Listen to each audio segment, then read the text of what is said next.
یه سوالی کردن اینجا، حضرت فرمودن لم نجد احدا یدعو، کسی رو پیدا نکردیم این طور به ما راه نماند. ثم نکر، بعد یه تأملی کردن با انگشت مبارکشان یه نفی روی زمین کشیدن، فرمودن لا ولکنکم کثرتم الاموال، شما افتادید دنبال زیاد کردن مال و اموالتون، الهاکم التکاثر، به دنبال این زیاده خواهی ها افتادید، از یاد ما فراموش کردید. یه تعبیر حضرت دارن در اون توقیه شریفشون، ما امام زمان رو فراموش می‌کنیم. حضرت فرمود انا لیمهملین لمراعاتکم ولا ناسین لذکرکم، ولی امام زمان مراعات حال شما رو اهمال نمی‌کنم، از یاد شما فراموش نمی‌کنم، دائم به یاد شما شیعیانم هستم، برای شما دعا می‌کنم. اما شما افتادید دنبال زیاده خواهی هایی که تو زندگی دنیاییتون گاهی بسر و وبال شماست. ولکنکم الاموال و تجبرتم علی ضعفاء المؤمنین، نسبت به ضعفای از مؤمنین فراموش کردید، یادتون رفته. قرار بود شما کمک‌کار اونها باشید، قرار بود شب و طورم یه دو چیز دیگه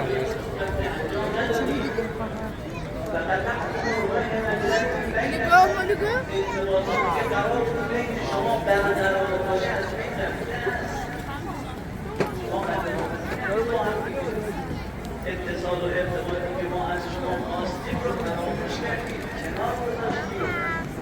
این توجهی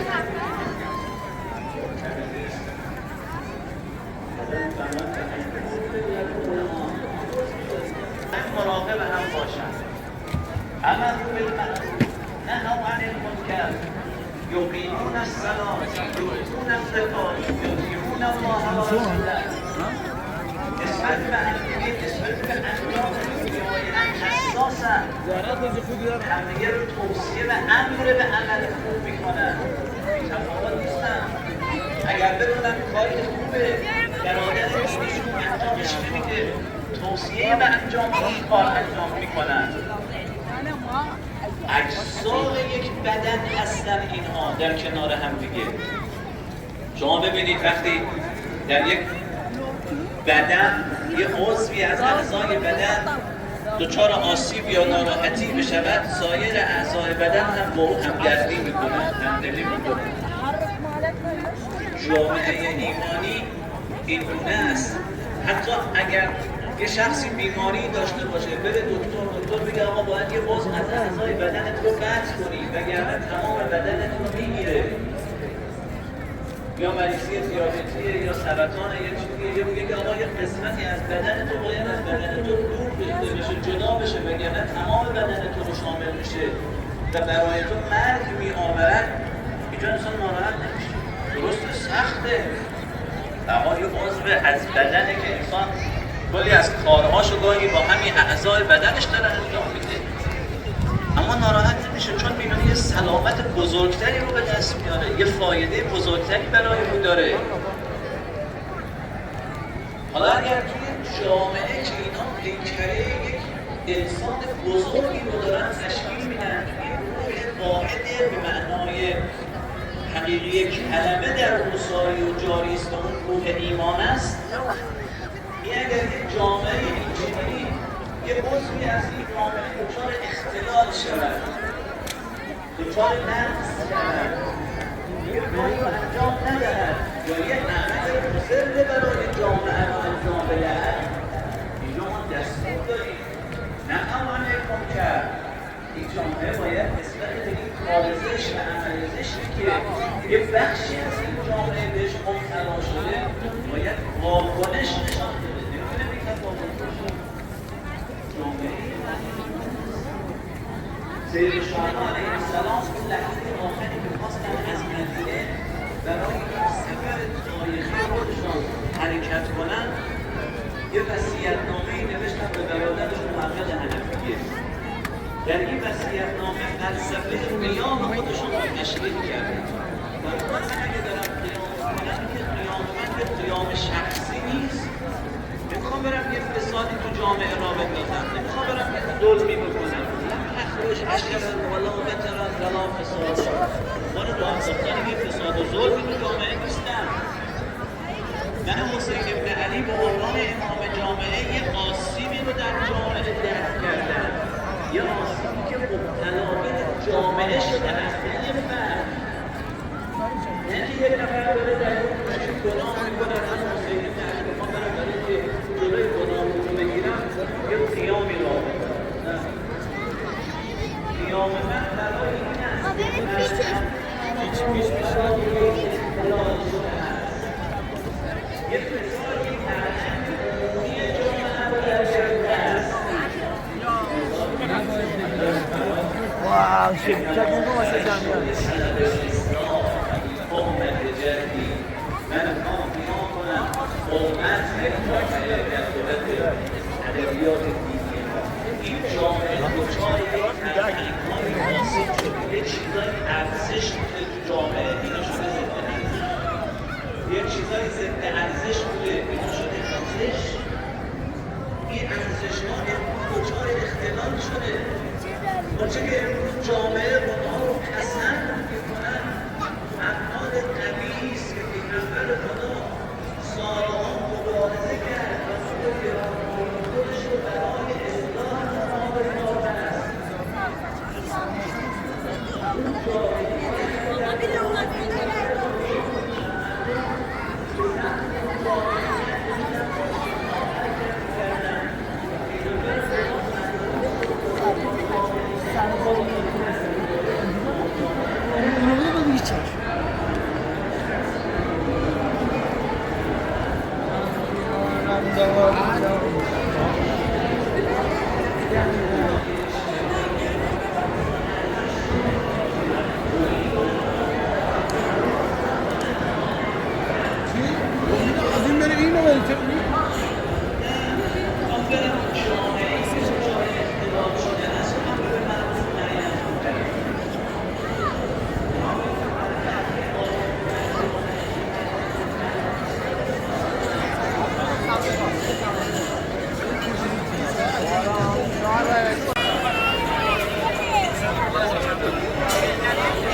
نقلا ما رأیت الا جمیلا.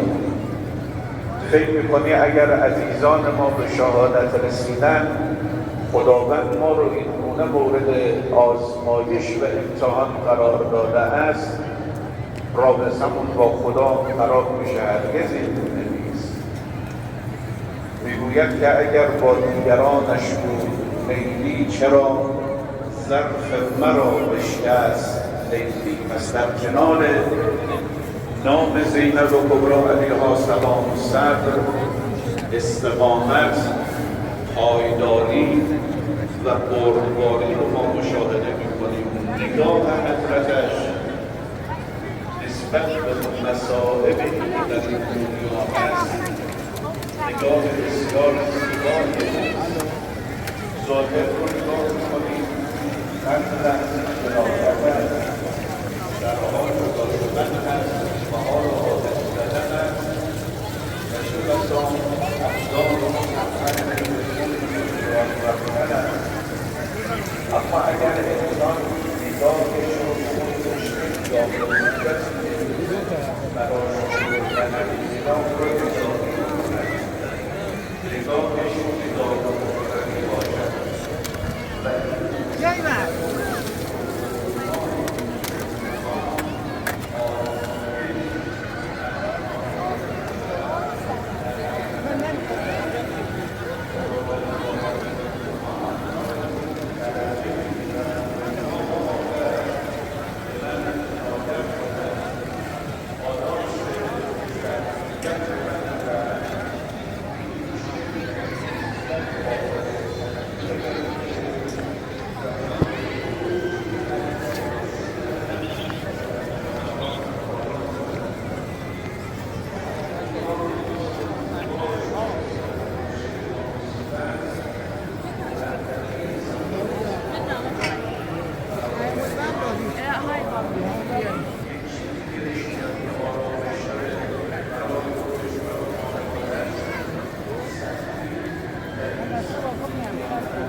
جین در فرج آقا امام زمان سلام.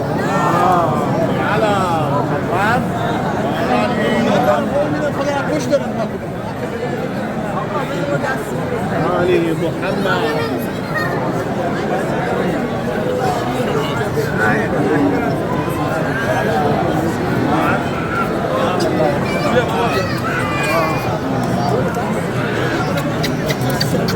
من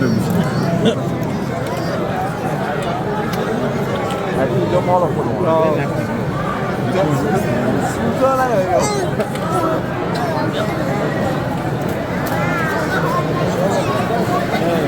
المفروض نصلي هون جوا او بهيدي مسكرين.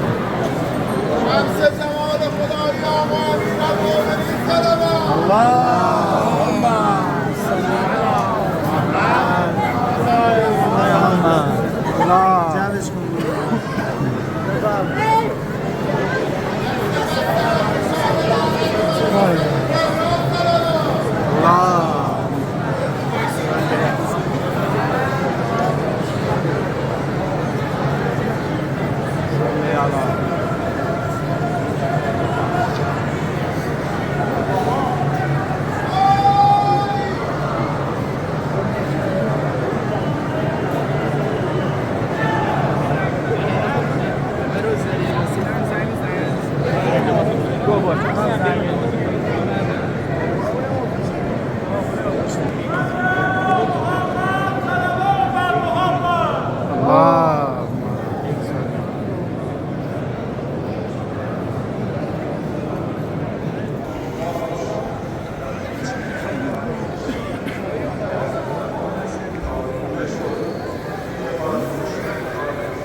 از سر زمین زنداد ندای روز خان دیگه از این بالاتر چی میخوای بگی همه امام زمان و مجلس نامحرمان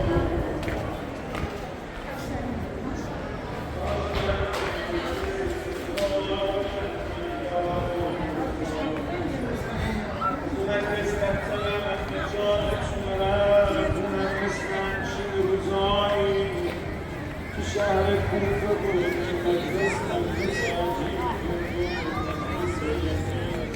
شما برم پای شما نفس